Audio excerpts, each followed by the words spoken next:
Mohamed Salah will line up for Liverpool to take on Real Madrid in the Champions League final later this month, in a contest that sees the Egyptian looking to avenge the defeat of 2018. The two teams met at the same stage of the competition 4 years ago in Kyiv on a night that saw Salah forced off early after sustaining an injury from at what first looked like an innocent coming together with Sergio Ramos, but replays show there may have been some gamesmanship from the Spanish central defender. Salah's injury was just a chapter in what was a thrilling encounter that saw two huge goalkeeping errors from Loris Karius between the sticks for the Reds either side of a Gareth Bale overhead kick to restore Real Madrid's lead after Sadio Mane had equalised. The pain of losing is unlikely to have worn off of Salah, but the agony of being unable to play much of a part that night is clearly still something that he uses as motivation to this day. It all started when Ramos appeared to lock Salah's arm and force the pair to fall down, with the Liverpool talisman landing awkwardly. He walked off in tears before being later diagnosed with a dislocated shoulder, while Klopp was furious that Ramos was not punished further. If you watch it back and you are not with Real Madrid, then you think it is ruthless and brutal, the Reds boss told reporters. I saw the ref taking charge of big games at the World Cup and nobody really thinks about that later. But in a situation like that somebody needs to judge it better. Have your say.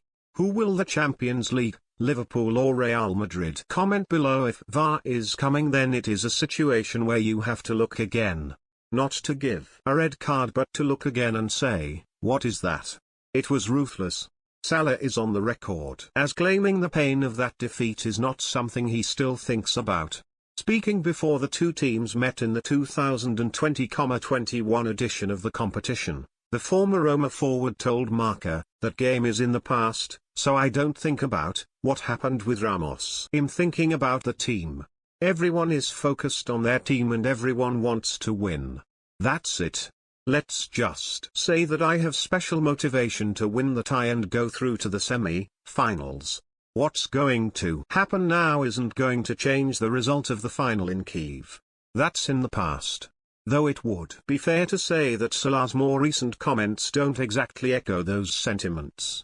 Pressed for comment as to who he wanted to face in the final out of Real Madrid or Manchester City, Salah explained to BT Sport he had a clear preference. "I want to play Madrid, I have to be honest. City are a really tough team, we played against them a few times this season, but I think if you ask me personally, I would prefer Madrid," he admitted.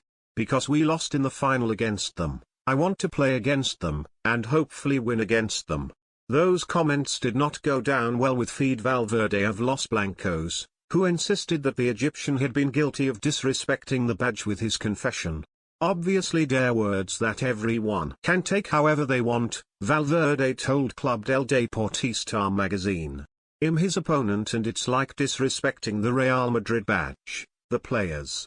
The only thing we must do is give our best, try to show why we're in the final, and let's hope we can give another trophy to the fans and to Real Madrid." Valverde didn't comment on Salah's not-so-subtle tweet, which simple read, "We have a score to settle," posted as soon as Real Madrid had booked their place in Paris. This is fighting talk from the Reds superstar. If the stakes weren't high enough already, there is some animosity and rivalry added to the mix. The kind of things people have suggested Liverpool's Battle City lack, they have managed to stumble open with Real Madrid for the biggest prize of all.